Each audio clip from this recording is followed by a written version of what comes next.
bought my first Galaxy Watch this year, and there's some things I love about this watch, but also some things I hate about the watch, especially battery life.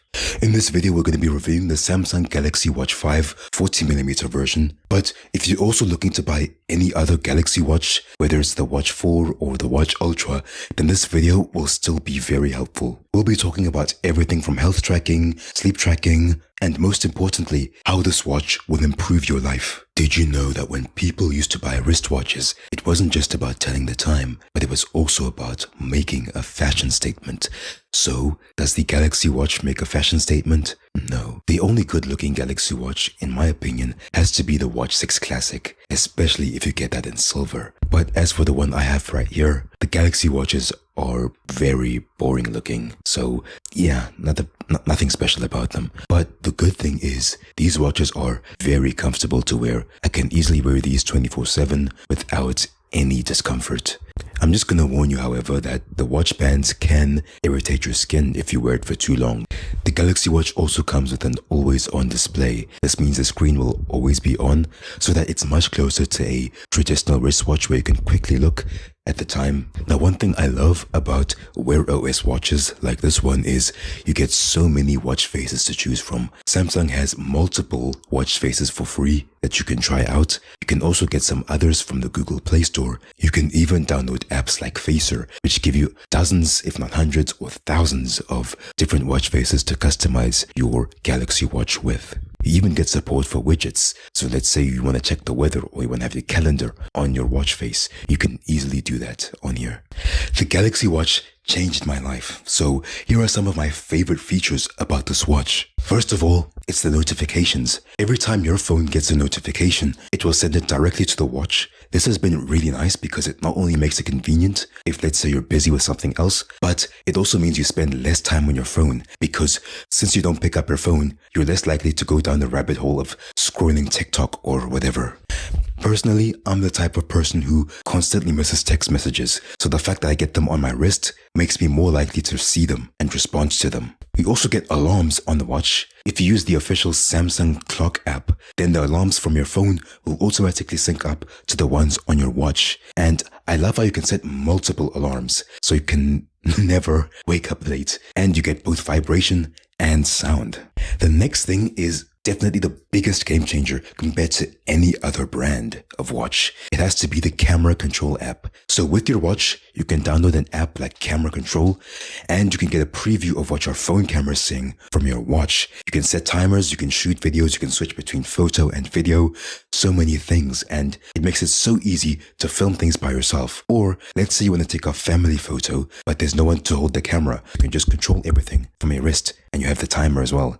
Many people who buy smartwatches are in it for the health tracking features. So how well does the fitness tracking and sleep tracking work on this watch? Let's start with the sleep tracking. So the tracking happens automatically. You don't have to do anything. Just make sure you're wearing the watch when you fall asleep. It takes a couple of minutes to compile the results, and then you get a sleep report. You get a sleep score. You get a graph telling you which sleep stage you're in. It tells you your body temperature, all of these various things. Now, one thing I like is the fact that you have a sleep widget on the watch, and so it makes it very easy to wake up and check how many hours you slept, especially since it's not like as good as something like a Garmin.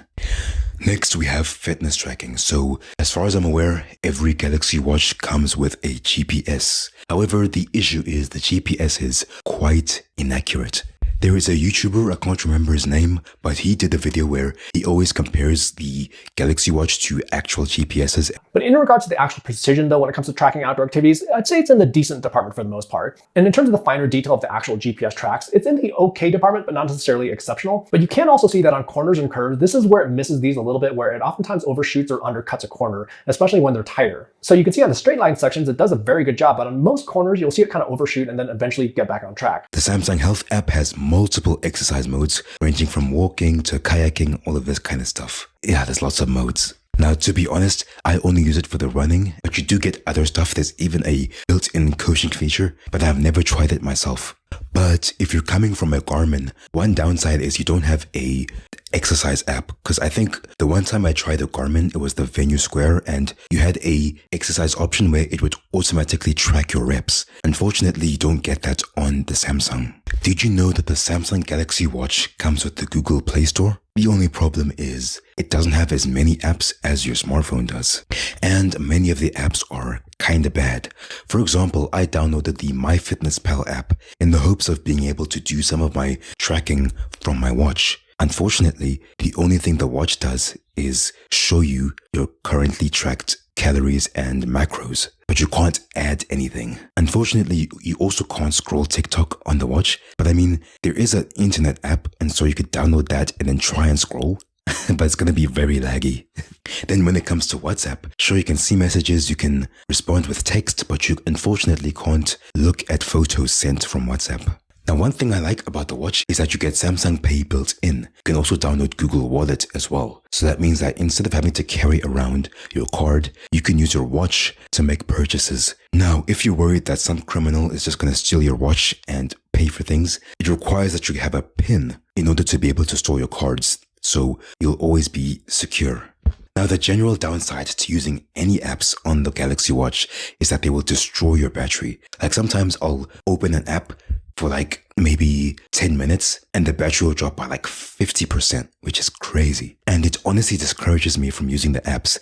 Speaking of battery, let's talk about one of the worst aspects of the Galaxy Watch, especially if you go for the smaller, cheaper sizes. I have a question for you. Guess how long the Samsung Galaxy Watch lasts with all features turned on? 16 hours. It doesn't even last a full day. And so that means that if you were to wake up and wear this watch, turn on the always on display, heart rate tracking, all of those things, by the time it comes time to sleep, the watch would be dead. And so if you wanted to sleep track, you would have to plug it back in just before you sleep and then take it out to then sleep with it. Just way too much work. Especially when you consider the fact that the Galaxy Watch charges kind of slowly. For example, here is the shower test. We're basically trying to find out how much a smartwatch charges in the time it takes for a shower, which is around 15 minutes. With my previous watch, which was a Garmin VivoMove watch, by the time I was out of the shower, the watch was at like 80% and could last the next 24 hours at least. Meanwhile, with the Galaxy Watch, I plug it in, I take a shower, I come back, and it's not even at half charge. It won't even last half a day. So it's like a really big issue. Okay, so what if we start doing some battery saving settings? I've tried this before. I turn off the always on display, I turn off heart rate tracking, I turn off a bunch of features. Sometimes I'll even turn on the power save mode. And in most cases, all it does is bring the battery life up to 24 hours. Now, battery life isn't the only issue with this watch, so we're going to talk about a couple of other issues with the Galaxy Watch. This watch is quite laggy. For example, if I start a workout and then I try to open YouTube Music to play some music, the watch will be really slow. I will press the home button and the watch will take like 1 full second just to respond. This is unacceptable, especially when you consider just how much these watches cost.